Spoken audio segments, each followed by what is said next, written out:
प्रज्ञा कुलकर्णी हस्तक आरोग्यम धनसंपदा या कार्यक्रमामध्ये आपलं स्वागत। आज आपण विना औषध विना ऑपरेशन ॲक्युपंक्चर उपचार याविषयी माहिती घेणार आहोत आणि आपल्याला मार्गदर्शन करण्यासाठी आपल्या सोबत आहेत doctor Sachin Purushottam Lohia sir. Sir आपल्या कार्यक्रमात स्वागत। नमस्कार। तर मुळात कार्यक्रमाला सुरुवात करण्याआधी आपण सरांची ओळख करून घेऊयात। डॉक्टर सचिन पुरुषोत्तम लोहिया हे ॲलोपॅथी तज्ञ आहेत। ते 22 वर्षांपासून ॲक्युपंक्चर मध्ये कार्यरत आहेत।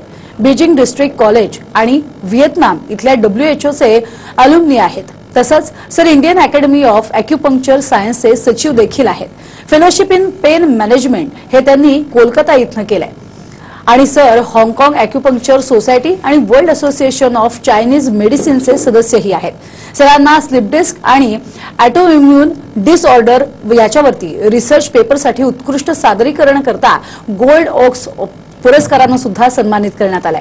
तर ॲक्युपंक्चरसाठी प्रसिद्ध असलेल्या 3 पुरस्कारांसाठी सरांनी लेखन केलेलं आहे। घरच्या घरी ॲक्युप्रेशर आणि ॲक्युपंक्चर मधील मॉडेल प्रश्न संच भाग 1 आणि 2 याचं लेखन सरांनी केलंय। तर मुंबई, औरंगाबाद आणि दिल्ली इथे ते कार्यरत सुद्धा आहेत। सर मुळात इतका तुमचा मोठा आणि सुंदर परिचय आहे आणि पहिलाच प्रश्न हा की ॲलोपॅथी डॉक्टर असूनही तुम्ही ॲक्युपंक्चरकडे कसे वळलात? तसं आपल्याला सगळ्यांना माहिती आहे की अलीकडच्या काळामध्ये रुग्णांना आता औषधं घ्यायचा फार निरुत्साह आहे आणि ॲक्युपंक्चर हे असं शास्त्र आहे जसं ॲलोपॅथीमध्ये फास्ट रिझल्ट येतात, ॲक्युपंक्चर मध्ये सुपर फास्ट रिझल्ट येतात। तर त्याच्यामुळे मला हे शास्त्र फार आवडलेलं आणि त्यामुळे मी म्हणतो मी मॉडर्न मेडिसिन प्रॅक्टिशनर आहे, मी ॲलोपॅथिक आहे, पण मी आजही दावा हे करतो की ॲक्युपंक्चर हे फ्युचर मेडिसिन असणार आहे। जसं आता अलीकडच्या काळामध्ये सीडलेस होतंय, वायरलेस होतंय, शुगरलेस होतंय, तर ड्रगलेस पण होणार आहे। हे आता सगळी पुढची पिढी अशीच आहे ज्यांना माहिती आहे की औषधांनी आपला रोग बरा होतोय का, आपण केवळ रोगाचे लक्षणं बरे करतोय। तर रोगाचे लक्षणं बरं करून उपयोग काहीच नाहीये, रोगाचं मूळ शोधून त्याच्यावर उपचार करावा लागेल। ॲक्युपंक्चर रोगाचं मूळ शोधून उपचार करतं, त्याचा हा सगळ्यात मोठा फायदा आहे। नाही तर काय होणार, ज्याला जो आजार आहे तो तसाच राहणार, त्याच्यावर आयुष्यभर औषध खायची। शिवाय अनेक रुग्ण आज आजारासोबत आयुष्यभरचे जे औषधं घेत आहेत तर त्याच्यानी पण त्रस्त आहेत। तर असे अनेक रुग्ण जवळपास 80 ते 90% रुग्ण आपण निरोगी करू शकतो ॲक्युपंक्चरने, त्यांना पहिल्यासारखं परत जगता येईल। तर हे सगळ्यात मोठा एक फायदा आहे। शिवाय कसं आहे की ॲक्युपंक्चर मी ऍक्च्युअल ह्याच्यामध्ये ॲक्युपंक्चर मध्ये वाहून गेलेलो आहे असं म्हणू शकतो, वाहून गेलेला डॉक्टर आहे। त्याचं कारण हे आहे की माझ्यावरही ह्याचे एवढे चमत्कारिक गुण आलेले आहेत। मी माझं 22 वर्षाचं आता ॲक्युपंक्चर मी उपचार करत आहे, परंतु गेल्या 30-40 वर्षांपासून मी माझ्या घरामध्ये डॉक्टर पुबलोहिया फार प्रसिद्ध आहेत, मी त्यांचा मोठा मुलगा। तर त्यांचे जे काही उपचार माझ्यावर घडले, माझा 10वीत असताना माझा मोठा ऍक्सिडेंट झाला, हात लकवा झाला होता। मी नंतर ह्या हाताने मला बॉल पण फेकता येत नव्हता, लिहिता पण येत नव्हतं। मी 6 महिने डाव्या हाताने लिहून काढले।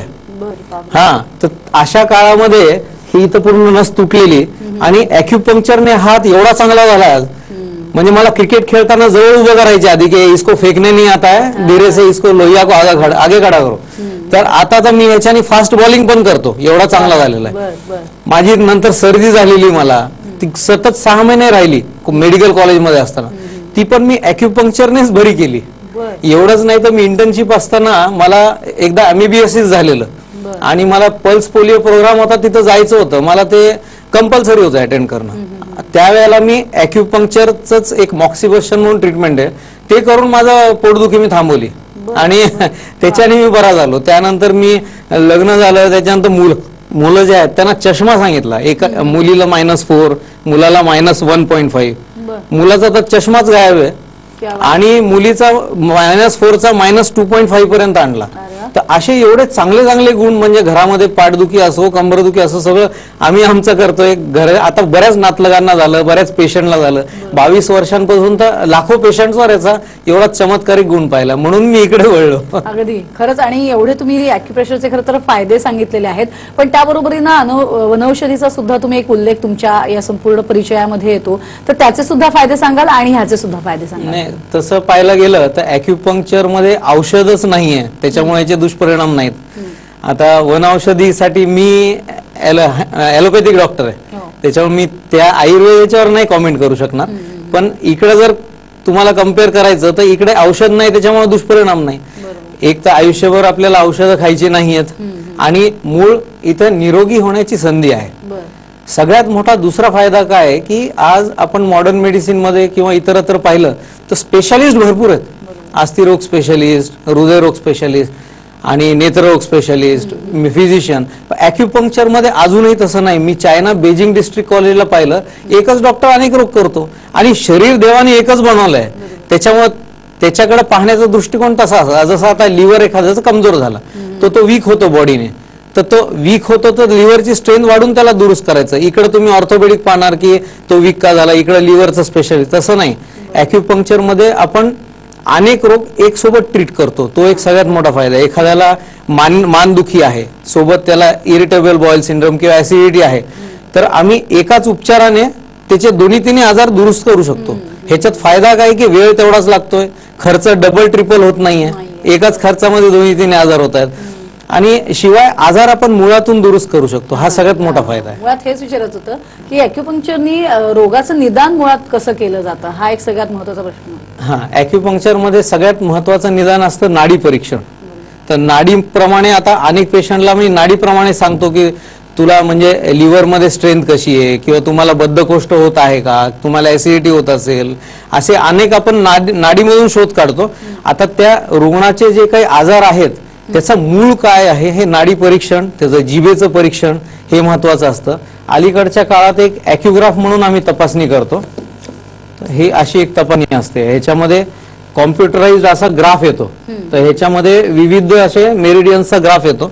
तर ह्याच्यात कळतं लंग मध्ये किती एनर्जी आहे, स्प्लीन मध्ये किती एनर्जी आहे, लिव्हर मध्ये किती एनर्जी आहे. तर याप्रमाणे आपण त्या रुग्णाच्या आजाराचा मूळ आजाराचा शोध करू शकतो. तर हा सगळ्यात मोठा फायदा आहे याचा. अगदी. आता उपचार पद्धत जी आहे ती पद्धत सगळ्यात महत्वाची असते, कारण लोकांना त्याच्याबद्दल एक क्युरिओसिटी असते की ती उपचार पद्धती नेमकी कशी. सगळ्यात पहिले तर ॲक्युपंक्चर म्हणजे लोकांना माहिती निडल लावणार.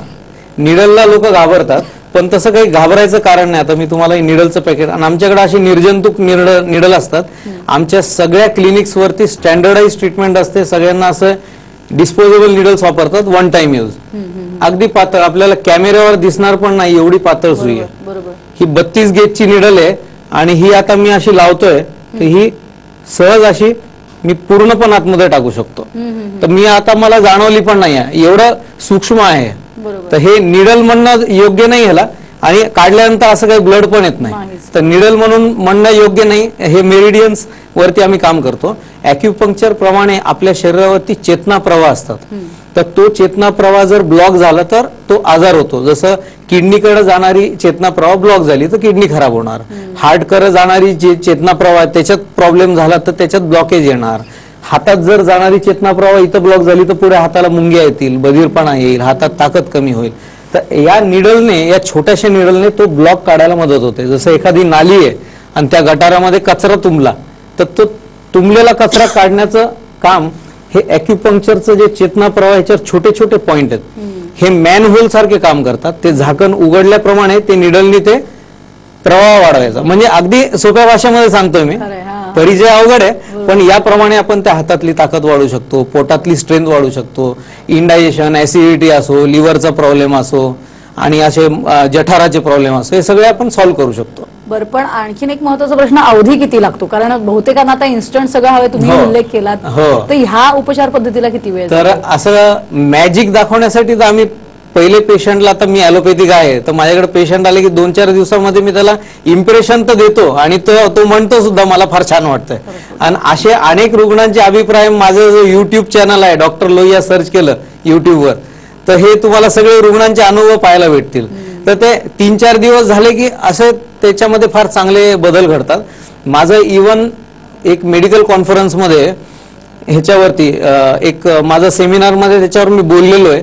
जसं ओपीडी बेसिस ॲक्युपंक्चर म्हणजे शॉर्टकट मध्ये कशी ट्रीटमेंट द्याल आणि इम्प्रेस कराल पेशंटला. तर ते गुडघेदुखी असो, कंबरदुखी असो, हे लोकांना ट्रीटमेंट दिली 2-4 दिवस त्यांना मस्त वाटतं आणि ते त्यांना ॲश्युअर्ड होऊन जातं की आता मी बरा होणार. आणि असे अनेक ऑपरेशन आपण गुडघ्याचे आणि कमरेचे टाळलेत याप्रमाणे. आता उल्लेखात तुमच्या एक लकवा असा उल्लेख तो आला होता, पण त्याबरोबरीनं म्हणजे अर्धांगवायू, चेहऱ्याचा लकवा आणि त्याबरोबरीनं ऍक्सिडेंट झाल्यानंतर सुद्धा काही ज्या वेगवेगळ्या म्हणजे आपण बघतो की प्रॉब्लेम सुरू झालेले असतात, तर त्यावरही ह्या उपचार पद्धती होऊ शकतात. लकवा म्हणजे आपला जो मेंदू आहे, उजवा असतो डावा असतो मेंदू. उजव्या मेंदूमध्ये जर रक्ताचा सप्लाय कमी झाला किंवा मेंदूमध्ये रक्ताची गुठळी गेली, रक्तस्राव झाला उजव्या मेंदूत, तर डावी बाजू कमजोर होते आणि डाव्या बाजूत गेलं की उजवी बाजू कमजोर होते. पेशंट MRI घेऊन येतात की इथं अशी अशी रक्ताची गुठळी अडकली. ती रक्ताची गुठळी कायमची अडकलेली नसते, नंतर तो मेंदू तिथला कमकुवत होतो. तर ॲक्युपंक्चरने आपण डीप ब्रेन स्टिम्युलेशन करतो. जो भाग कमकुवत झालाय मेंदूचा त्याला बाहेरून फाईन निडल्स लावून त्याला उत्तेजित करतो आम्ही. लकवा जर फ्रेश असेल, एका आठवड्याभरात पेशंट आला तर 80 ते 90% रुग्ण पुढच्या 15 ते 1 दिवस ते 1 महिन्यात जवळपास पूर्ण बरे होऊन जातात. एवढा चांगला सक्सेस रेशो आहे. 6 महिन्यात आले तर पुढे मग 4-6 महिने ट्रीटमेंट लागते. त्याच्यामध्ये पण 70-80% रुग्ण बरा होऊन जातो. पण फास्ट आला तर पूर्णच्या पूर्णच बरा होतो. हे आमचं कॉमन ऑब्झर्वेशन आहे. दुसरा चेहऱ्याचा लकवा असतो, फक्त अर्धीच बाजू लकवा मारते. आता माझ्याकडे दादरला एक पेशंट आहे, केवळ 5 दिवसात ट्रीटमेंट मध्ये पूर्ण सरळ झाला तो. हा, आणि अजून एक पेशंट माझ्याकडे अंधेरीला होती, तर तिला आम्ही ॲक्युपंक्चर केलं. बाकी ती थोडी रेजिस्टंट होती, लवकर रिस्पॉन्स देत नव्हती, थोडी जुनी केस होती. तर आम्ही ह्याला पॉइंट इंजेक्शन म्हणून एक ट्रीटमेंट असते, ते पण ॲक्युपंक्चर सोबत केलं. आणि ती जी स्नायू कमजोर झालेली त्याला तीव्र उत्तेजना दिल्या चालू करण्यासाठी आणि रिस्पॉन्स झाली. तर पुढच्या 2-3 महिन्यामध्ये पूर्ण चेहरा, एका लेडीज साठी चेहरा वाकडं होणं, असं दिसणं, ते बरोबर नाही वाटत त्यांना. असेच माझ्याकडे अंधेरीला तर बरेच मॉडेल्स पण येतात, ज्यांचा थोडं पण चेहरा बरोबर नाही चालला तर त्यांना ऍक्टिंग मध्ये सहभाग मिळत नाही. तर असे बरेच पेशंट मी ते केलेले आहेत. पुन्हा दोन्ही पायाचा लकवा ऍक्सिडेंटने होतो, मणका मोडतो. मणका मोडल्याने खालती पायाचा सप्लाय कमी होतो, किंवा मानेचा मोडला तर हाताचा आणि पायाचा कमी होतो सप्लाय. तर असे पेशंट आमच्या औरंगाबाद सेंटरला ऍडमिट असतात. आणि जे फ्रेश केसेस असतात ते अगदी 2-3 महिन्यामध्ये वॉकर घेऊन वगैरे चालायला लागतात. एक माझ्याकडे सिंधुदुर्ग जिल्ह्याचे एक हे होते, म्हणजे प्राथमिक शिक्षक, मला आठवतं त्यांना न्यूरोलॉजिस्टनी सांगितलं हा कधीच बरा होणार नाही, प्रख्यात न्यूरोलॉजिस्टनी, आणि ह्याला नंतर मानसिक तणाव होईल याचा, तर तुम्ही याला घेऊन जा. आणि तो आमच्याकडे आला. आम्ही त्याला सांगितलं झाला तर तू इथंच नीट होणार, कुठंच होणार नाही पुन्हा. त्याला ट्रीटमेंट दिली. दुसऱ्या दिवशी आम्ही असं आयोजन केलं की त्याचा काहीतरी फायदा व्हावा. त्याचा अंगठा हल्ला आणि त्याला पॉझिटिव्ह वाटलं की आता मी बरा होणार. पेशंटला कसा थोडासा बोर्ड दाखवायचं असतं, आता मी बरा होणार, की तो लगेच उठून उभा राहतो. तर त्याचा अंगठा हल्ला आणि पुढच्या 4 महिन्यात तर धावत पळत नीट झाला. त्याचा अगदी थोडं धरून चालण्यापासून, रांगण्यापासून आम्ही सगळे व्हिडिओज घेतले. आता तो व्यवस्थित आहे आणि व्यवस्थित पहिल्यासारखं आयुष्य जगतो. बरोबर. पण डॉक्टर, असं पण आहे की काही गुडघ्याचे ऑपरेशन दरवेळेला सांगितले जातात, तर अशा काही लोकांना फायदा होऊ शकतो? खरं पाहिलं तर गुडघेदुखी हे का आजार नाही आहे. हे वयाप्रमाणे प्रत्येक माणसाच्या गुडघ्याची खुर्च्या झिजत असते. पण ते रुग्ण अगदी एक्सरे घेऊन आला की म्हणतो डॉक्टर साहेब आमच्या गुडघ्यात गॅप आला. माझ्याकडे एक फॉर्म असतो पेशंटला लिहिलेला, तुमचे इथे काय काय त्रास आहेत त्याला. लोक हल्ली एवढे ऍडव्हान्स झाले, तिथं लिहितात गुडघ्यात गॅप आहे, असं लिहित नाही की गुडघा दुखत आहे. काय होतंय, ऍडव्हान्स झाले सगळे. तर ते मी त्यांना सांगतो की हा इथे गॅप कमी झालेला आहे, तर तिथे आम्ही ॲक्युपंक्चर केलं तर तिथली सूज कमी होते. गुडघ्यातली सूज कमी झाली तर आतमध्ये ज्या पेशी असतात ऑइल तयार करणार, त्याला सायनोव्हेल सेल्स म्हणतात.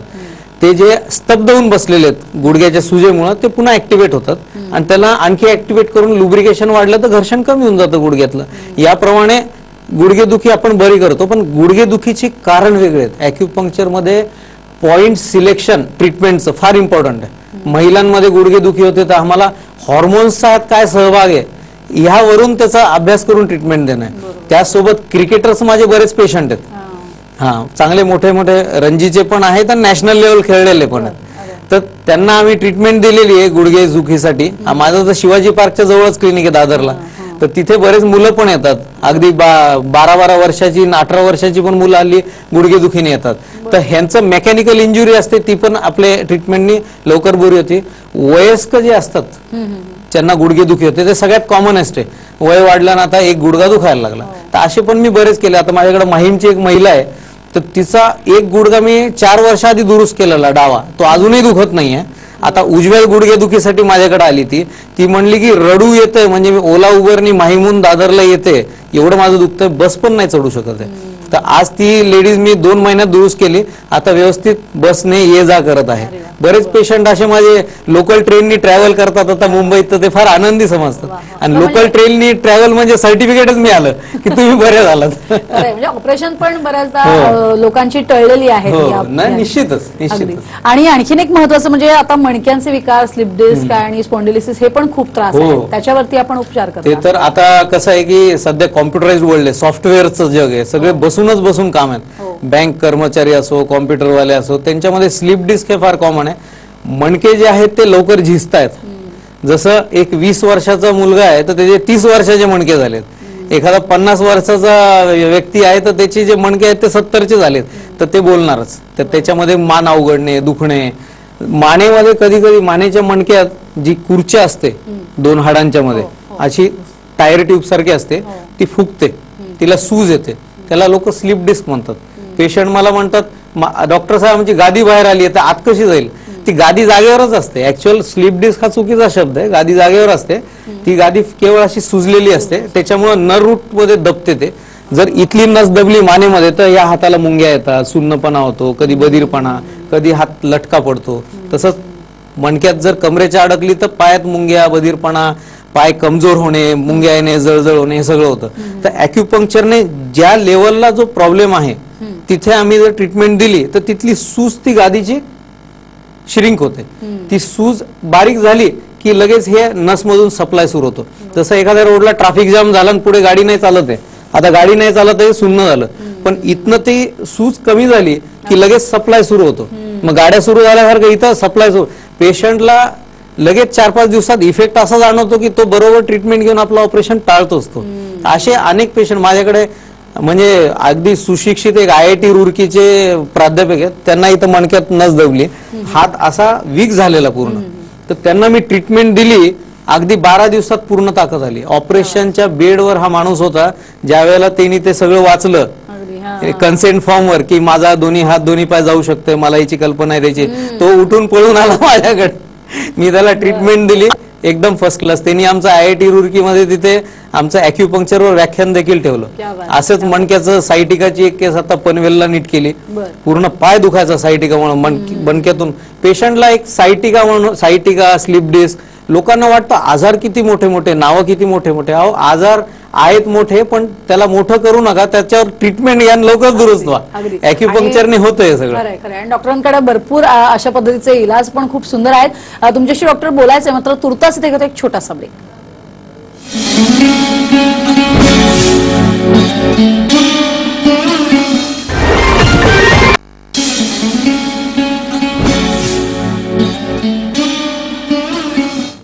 ब्रेक नंतर आपलं स्वागत. आणि आज आपण जाणून घेतोय विना औषध, विना ऑपरेशन ॲक्युपंक्चर उपचार, आणि माहिती देण्यासाठी आपल्या सोबत आहे डॉक्टर सचिन पुरुषोत्तम लोहिया. डॉक्टर, मुळात एक उल्लेख झाला मगाशी, त्यात फ्रोझन शोल्डरचा एक प्रॉब्लेम आहे, त्या संदर्भात हल्ली फ्रोझन शोल्डर हे एका पेशंटला झालं तर तो सगळ्यात पहिले तो उत्साही असतो की मला फ्रोझन शोल्डर झालं. फ्रोझन शोल्डरचं लिटरली मराठी तुम्ही ट्रान्सलेट कराल तर आखडलेला सांधा आहे, वेगळं काही नाही त्यामध्ये. डायबिटीजचं प्राथमिक दुष्परिणाम आहे फ्रोझन शोल्डर. आताच ह्याच्यामध्ये हात असा वरती जात नाही, असा होत नाही, खूप दुखतं, रात्री झोपू देत नाही, एवढं वेदना असतात. माझ्याकडे अलीकडच्या काळात ठाण्याला पेशंट आहे, तिला फ्रोझन शोल्डर झालेला, त्यांचा MRI झाला, शोल्डरमध्ये इंजेक्शन घेऊन झालं. आता त्यांना सांगितलं की तुम्ही सर्जरी करून घ्या. त्यानंतर त्या माझ्याकडे आल्या, त्याच्यामध्ये टिअर झालेलं शोल्डरमध्ये. आता ऍक्च्युअल मध्ये आतमध्ये जी दुखापत होते, शरीर पण त्याला आतमध्ये दुरुस्त करू शकतं. ॲक्युपंक्चरने त्याला चालना मिळते दुरुस्तीला, त्या टिअरला. त्या पेशंटला आम्ही 2 महिन्यामध्ये ती पूर्ण हात वर खाली साईडला सगळं व्यवस्थित करते.